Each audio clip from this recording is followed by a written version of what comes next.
साथियों, जब कोई समाज स्किल को महत्व देता है तो समाज की अपस्किलिंग भी होती है। नर्सिंग और पैरामेडिकल के क्षेत्र, अगर स्वास्थ्य क्षेत्र को सचमुच समृद्ध करना है, आम जन के विश्वास का प्रतीक बनाना है, तो नर्सिंग और पैरामेडिकल को जो उसकी रीढ़ है, इसको भी उसी दृष्टि से आगे बढ़ाने के लिए हमें प्रयास करना होगा। नमस्कार। 8 अक्टूबर 2022 को इसको नर्सिंग प्रोफेशन में एक ऐसे दिन के तौर पर याद रखा जाएगा जिसने नर्सिंग प्रोफेशनल्स, नर्सिंग प्रोफेशन तथा नर्सिंग संस्थानों के लिए एक उज्जवल भविष्य की कामना के साथ वह मार्ग प्रशस्त किया जिसने वर्तमान तथा भविष्य में आने वाली पीढ़ियों के लिए एक ऐसा मार्ग प्रशस्त किया जहां गुणवत्तापूर्वक पढ़ाई के साथ साथ स्किल्स और ओवरऑल पर्सनैलिटी डेवलपमेंट के लिए कई कार्य योजनाओं की शुरुआत की। कोविड काल के दौरान उत्तर प्रदेश राज्य के यशस्वी मुख्यमंत्री माननीय श्री योगी आदित्यनाथ जी द्वारा एक ऐसी परिकल्पना की गई जहां स्वास्थ्य टीम के सदस्यों, डॉक्टर्स के साथ साथ जो दूसरे पिलर्स हैं, उनको संरचनात्मक सुविधाएं तथा कौशलपूर्ण अध्ययन के लिए कार्य योजनाएं बनाई जाएं। इस परिकल्पना को साकार करने के लिए माननीय मुख्यमंत्री जी के सहयोगी उप मुख्यमंत्री एवं स्वास्थ्य मंत्री श्री ब्रजेश पाठक जी ने एक ऐसे प्रोजेक्ट के लिए माननीय प्रमुख सचिव श्री आलोक कुमार जी को जिम्मेदारी दी जो उत्तर प्रदेश राज्य में नर्सिंग प्रोफेशन के उत्थान के लिए कार्य करें। सबसे पहले प्रमुख सचिव श्री आलोक कुमार जी ने धरातल पर जो समस्याएं नर्सिंग संस्थानों के सामने थी उसको एड्रेस करने से पहले उसे जानने के लिए नर्सिंग कॉलेजेस की मीटिंग एक पीजीआई चाइल्ड हेल्थ नोएडा और एक बाबा एकेडमी लखनऊ में आयोजित की। पीजीआई नोएडा जो मीटिंग थी 17 अप्रैल 2022 की, वो पहली मीटिंग थी जहां नर्सिंग कॉलेजेस की समस्याएं सुनने के लिए एक आईएएस,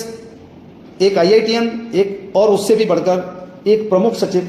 मेडिकल एजुकेशन जैसे महत्वपूर्ण विभाग के प्रमुख सचिव श्री आलोक कुमार जी स्वयं उस मीटिंग की अध्यक्षता कर रहे थे। इस मीटिंग से पहले मैं या मेरे जैसे बहुत से नर्सिंग प्रोफेशनल्स होंगे जिन्होंने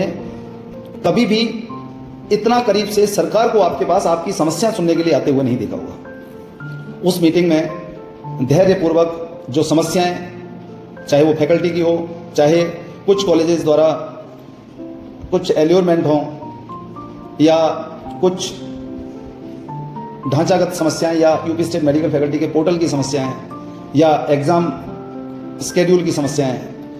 जो समस्याएं वहां माननीय प्रमुख सचिव सर को बताई गई, उसको इतना तल्लीनता से वह पूर्ण करेंगे इसका शायद ही कुछ लोगों को भरोसा था। एक ऐसा व्यक्ति जिनके 2 मिनट का समय इतना महत्वपूर्ण है और वो नर्सिंग कॉलेजेस की समस्याएं इनका निराकरण करेंगे, ये अप्रत्याशित था उस दिन।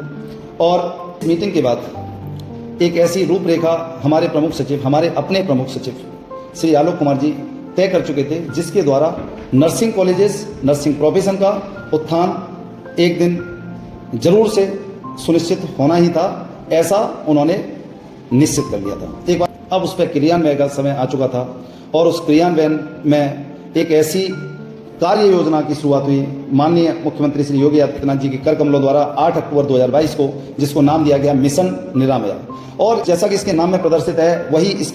इस कार्य योजना के साथ विदित हुआ और यह मिशन मोड में एक ऐसी कार्य योजना लॉन्च की गई जिसके तहत नर्सिंग कॉलेजेस के मानकों के साथ साथ स्टूडेंट्स जो या तो अभ्यर्थी जो पास आउट हो चुके थे या नर्सिंग स्टूडेंट जो पढ़ रहे हैं उनके लिए भी इस कार्य योजना के द्वारा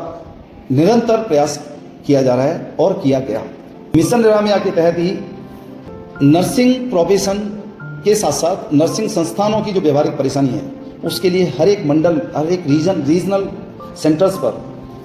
अभिषेक जी लोगों से मिल रहे हैं। तो 8 अक्टूबर 2022 को बात करेंगे मिशन निरामया लॉन्च की, जहां पर 6 कंपोनेंट के साथ मिशन निरामया प्रोजेक्ट लॉन्च किया गया और इसमें पहला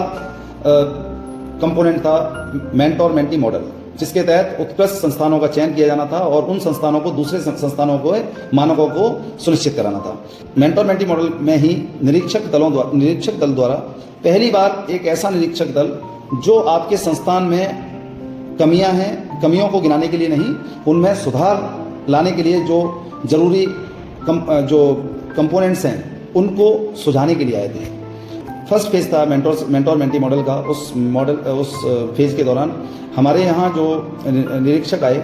नहीं शायद सभी संस्थानों ने जो मेंटोर मेंटी के पहले फेज में थे या सेकंड फेज में भी थे, पहली बार ऐसा था कि निरीक्षक दल आपके यहाँ जो इंस्पेक्टर्स हैं वो इंस्पेक्टर्स नहीं विजिटर के तौर पे आए। और नर्सिंग कॉलेजों के लिए फर्स्ट टाइम था जहाँ इंस्पेक्टर्स आपके यहाँ आकर कोई कमियां नहीं गिना रहे, वो आपके यहाँ जो कमियां दूर करने के तरीके हैं उनको आपको सुझा रहे थे। और फेज 1 के दौरान ही हमें पता चला कि हम इफेक्टिव टीचिंग लर्निंग किस तरह से सुनिश्चित कर सकते हैं अपने संस्थान में।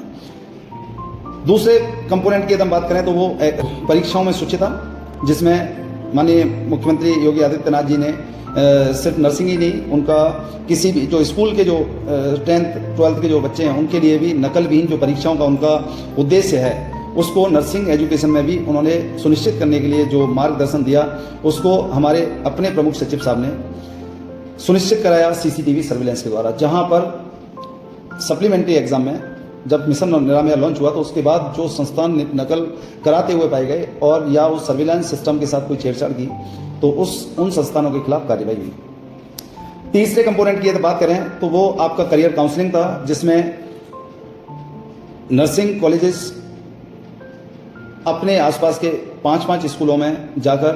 जो काम हम कर रहे थे उसको एक इफेक्टिव तरीके से जो कराने का कार्य मिशन निरामया में हुआ है, वही कार्य योजना एक नई उपलब्धियों को नित्य रोज हासिल कर रही है। और हम उत्तर प्रदेश राज्य में हम गौरवान्वित फील करते हैं, महसूस करते हैं ये कि मिशन निरामया ने सुनिश्चित किया है नर्सिंग एजुकेशन को प्रभावी तरीके से हम यहाँ किस तरह इंप्लीमेंट कर सकें।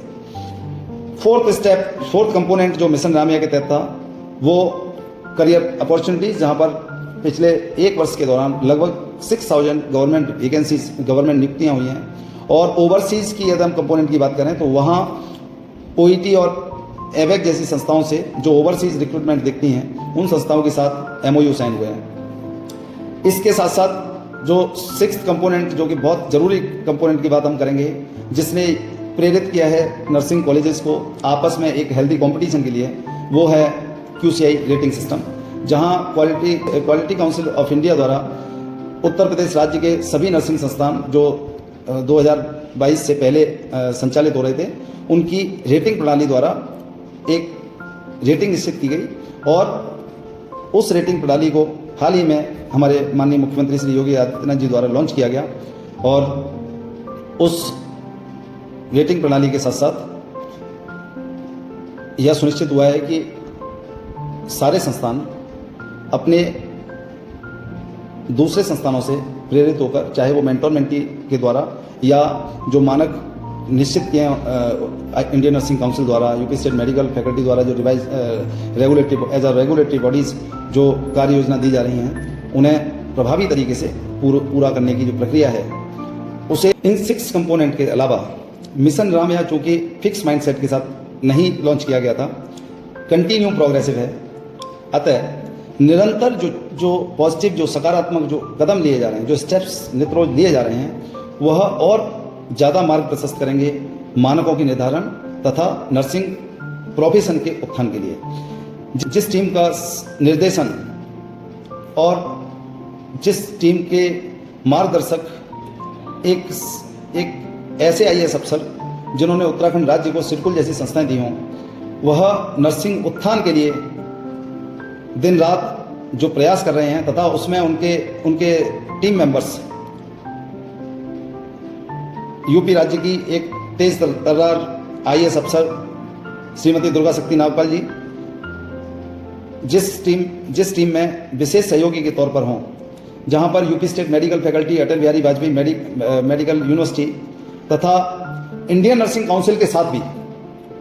मैंने देखा president Indian nursing council T Dilip Kumar sir को हमारे अपने प्रमुख सचिव श्री आलोक कुमार सर के साथ गोरखपुर में एक कॉन्फ्रेंस में जिस टीम में मेडिकल एजुकेशन से, यूपी स्टेट से और यूनिवर्सिटी से कर्मठ लोग प्रयासरत हों, वह जरूर ही उत्तर प्रदेश राज्य में नर्सिंग के लिए एक ऐसा प्लेटफॉर्म तैयार करेंगे जो भविष्य की कई पीढ़ियों को, नर्सिंग कॉलेज गवर्नमेंट के उत्तर प्रदेश राज्य में 2 या 3 हुआ करते थे। आज हम 44 नर्सिंग कॉलेजों की बात कर रहे हैं, जहां पर हमारे 18 कॉलेज पहले से संचालित हैं और डीजीएमई के द्वारा ही पिछले 1 वर्ष में लगभग 1000 सरकारी शिक्षकों की नियुक्तियां हुई हैं। यह एक असंभव लगने वाली वह कल्पनाएं थीं जिन्हें एक सकारात्मक परिकल्पना द्वारा प्रयास करके अथक प्रयासों से पूर्ण किया जा रहा है। मैं आप सभी से यह निवेदन करूंगा कि जो मेडिकल एजुकेशन के हैंडल्स हैं, ट्विटर हैंडल जो मेडिकल एजुकेशन डिपार्टमेंट यूपी का जो है, यूट्यूब पर या मिशन राम या खुद में वेबसाइट अभी लॉन्च हुई है, खुद की वेबसाइट अभी लॉन्च हुई, यहाँ आप इन प्लेटफॉर्मों को आप लाइक करें, सब्सक्राइब करें इन प्लेटफॉर्म पर, इन ट्विटर हैंडल्स को, यूट्यूब पर, फेसबुक पर, और इसमें जो हो रहे सकारात्मक नर्सिंग प्रोफेशन में हो रहे सकारात्मक बदलावों के साक्षी बने। बहुत बहुत धन्यवाद आपका।